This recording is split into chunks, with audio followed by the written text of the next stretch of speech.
नमस्कार, मैं दीक्षा शर्मा। आप देख रहे हैं द नगरी न्यूज। राजस्थान के चूरू जिले के सुजानगढ़ में ट्रक माइनिंग और क्रेशर व्यवसायियों का आंदोलन लगातार तेज होता जा रहा है।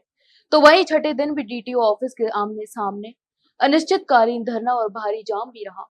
तो वहीं धरने के चलते डीटीओ ऑफिस के दोनों तरफ वाहनों को लंबी कतारें भी देखने को मिली, जिससे आमजन और परिवहन व्यवस्था प्रभावित हुई।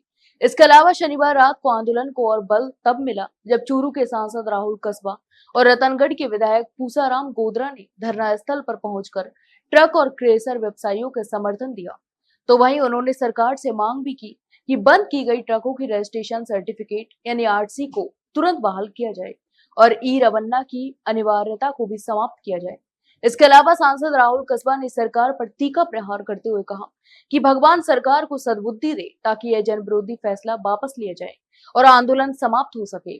उन्होंने स्पष्ट किया कि यदि सरकार ने व्यवसायियों की समस्याओं पर ध्यान नहीं दिया तो वे संसद में इस मुद्दे को उठाकर समाधान की कोशिश करेंगे। तो वहीं उन्होंने चेतावनी देते हुए कहा कि अगर सरकार ने जनता की आवाज नहीं सुनी तो उसे सत्ता से बाहर होने में समय नहीं लगेगा।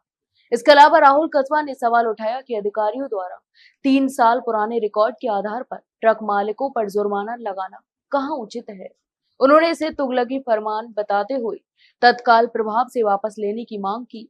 उन्होंने कहा कि अधिकारी और सरकार आखिर क्या साबित करना चाहते हैं, क्या जनता को परेशान करके प्रशासनिक सख्ती का प्रदर्शन कर रहे हैं। सांसद ने इस बात पर चिंता व्यक्त की कि चूरू जिले में ट्रांसपोर्ट क्रेशर और माइनिंग ही एकमात्र बड़ा व्यवसाय है और सरकार इसी को बंद करने पर आमदा है। उन्होंने कहा कि यह व्यवसाय न केवल स्थानीय रोजगार का साधन है बल्कि सरकार को राजस्व भी देता है। ऐसे में इस क्षेत्र को खत्म करने जैसे फैसलों से न केवल व्यवसायी बल्कि आमजन भी प्रभावित होंगे। तो वहीं धरना स्थल पर ट्रक यूनियन के अध्यक्ष हेतराम खिलेरी ने स्पष्ट शब्दों में कहा कि जब तक उनकी मांगे पूरी नहीं होती तब तक धरना और चक्का जाम जारी रहेगा। उन्होंने चेतावनी दी कि यदि जल्द समाधान नहीं हुआ तो यह आंदोलन और भी व्यापक रूप ले सकता है। उन्होंने कहा कि व्यवसायियों का उत्पीड़न अब और सहन नहीं किया जाएगा। 6 दिन से चल रहे इस आंदोलन पर अभी तक सरकार की तरफ से कोई ठोस प्रतिक्रिया सामने नहीं आई है, जिससे व्यवसायियों और आमजन में नाराजगी भी बढ़ती जा रही है। तो वहीं आंदोलन को राजनीतिक समर्थन मिलने से यह जरूर साफ हो गया है, यदि सरकार ने स्थिति को गंभीरता से नहीं लिया तो यह स्थानीय से बढ़कर राज्यव्यापी आंदोलन भी बन सकता है।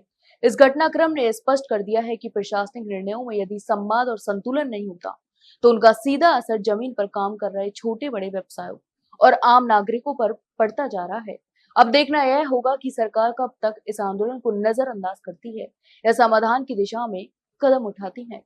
तो आप इस पूरे मामले पर क्या सोचते हैं, हमें कमेंट बॉक्स में कमेंट करके जरूर बताएं।